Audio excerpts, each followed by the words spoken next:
అంశంపై కూడా మనం చర్చిద్దాం. అసలు మెయిన్ మోటో వచ్చేసి అక్కడికి వెళ్ళింది లక్షల కోట్ల పెట్టుబడులే లక్ష్యంగా ఏపీని అభివృద్ధి చేసే దిశగా ఉద్యోగాల కల్పన.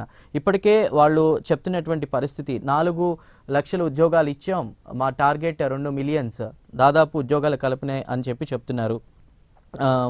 ముఖాముఖి చర్చలు కావచ్చు ఒక 25, రౌండ్ టేబుల్ సమావేశాలు ఒక 8, గవర్నమెంట్ టు గవర్నమెంట్ సమావేశాలకున్న 2, ఇంటర్నేషనల్ మీడియాలో ఇంటరాక్షన్స్ కావచ్చు ఈ ఒక 5, అలా మొత్తం మీద అక్కడ ఉన్నది దావోస్లో చెప్పింది ఏంటంటే ఆంధ్రప్రదేశ్లో రాయితీలు అంటే ఒకవేళ కంపెనీలు పెట్టుబడులు పెట్టడానికి ముందుకు వస్తే ఉన్నటువంటి వనరులు అదేవిధంగా అక్కడ అనుకూలతలు అద్భుతంగా వివరించారు. మొత్తానికి సక్సెస్ అయిందని మాటలు వినిపిస్తున్న వేళ మరి ఇవాళ డిబేట్లో పాల్గొనే వాళ్ళు ఏమంటారు చూద్దాం. వివిధ పార్టీల నుంచి కూడా ఉన్నారు.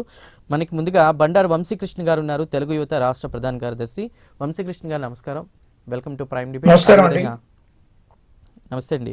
సో అదేవిధంగా యార్లగడ్డ రామ్ కుమార్ గారు ఉన్నారు, బీజేపీ అధికార ప్రతినిధి. రామ్ కుమార్ గారు నమస్కారం, వెల్కమ్ టు ప్రైమ్ డిబేట్.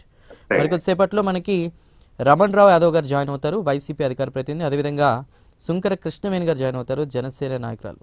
ముందుగా వంశీకృష్ణ గారితో మాట్లాడదాం. వంశీకృష్ణ గారు, మొత్తం మీద దావోస్ పర్యటన సక్సెస్, శుభవార్త వినబోతున్నామా? లక్షల కోట్ల పెట్టుబడులు రాబోతున్నాయా? సార్ అందరికీ కూడా గుడ్ ఈవినింగ్. ముందుగా మీకు ప్యానెల్లో ఉన్న మిత్రులకు అలాగే ప్రైమ్ 9 వీక్షకులందరికీ కూడా గుడ్ ఈవినింగ్. సార్ డెఫినెట్లీ మనం గతంలో చూసుకుంటే 5 సంవత్సరాలకు కాను జగన్మోహన్ రెడ్డి గారు 1 సంవత్సరం వెళ్ళినట్టున్నారు దావోస్కి. 2 సంవత్సరాలు ఏమో కోవిడ్ కారణంగా వెళ్ళలేదు, ఆ తర్వాత 1 సంవత్సరం వెళ్ళారు, ఇంకో 2 సంవత్సరాలు పాపం -డిగ్రీలు చలి కారణంగా వెళ్ళలేకపోయారు జగన్మోహన్ రెడ్డి గారు అండ్ టీం. కానీ కూటమి ప్రభుత్వం వచ్చిన తర్వాత చంద్రబాబు నాయుడు గారి సారథ్యంలోని టీం అంతా కూడా ఇది 2వసారి దావోస్కి వెళ్ళటం.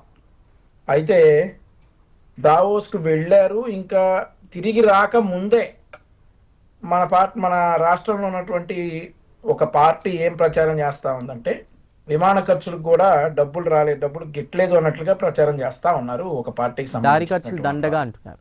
కానీ అదే దారి ఖర్చులకు కూడా రాలేదని అంటా ఉన్నారు సార్.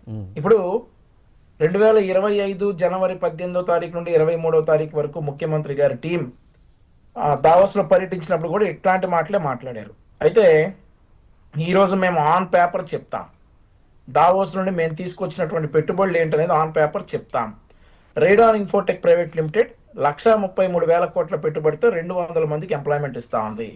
ఆర్సెలాల్ మిట్టాన్ నిప్పాన్ స్టీల్ అనే కంపెనీ 61,780 కోట్ల పెట్టుబడితో 21,000 ఉద్యోగాలు ఇస్తా ఉంది.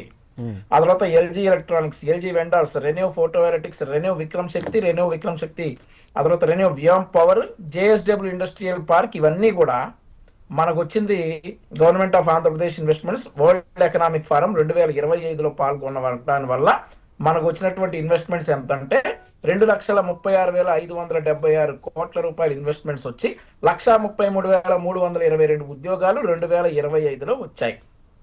ఇక మనం చూసుకుంటే గూగుల్ ఏదైతే ప్రపంచవ్యాప్తంగా కొన్ని దేశాలు పోటీ పడ్డాయో ఆ దేశాలన్నీ కాకుండా భారతదేశానికి వస్తే భారతదేశంలోని అన్ని రాష్ట్రాలు పోటీ పడటం వల్ల మన ఆంధ్రప్రదేశ్ రాష్ట్రానికి గూగుల్ డేటా సెంటర్ రావటం, దాని మీద కూడా వీళ్ళు పడి యాడ్ అవటం, ఇట్లాంటివన్నీ కూడా ఆంధ్రప్రదేశ్ రాష్ట్రంలో జరిగాయి.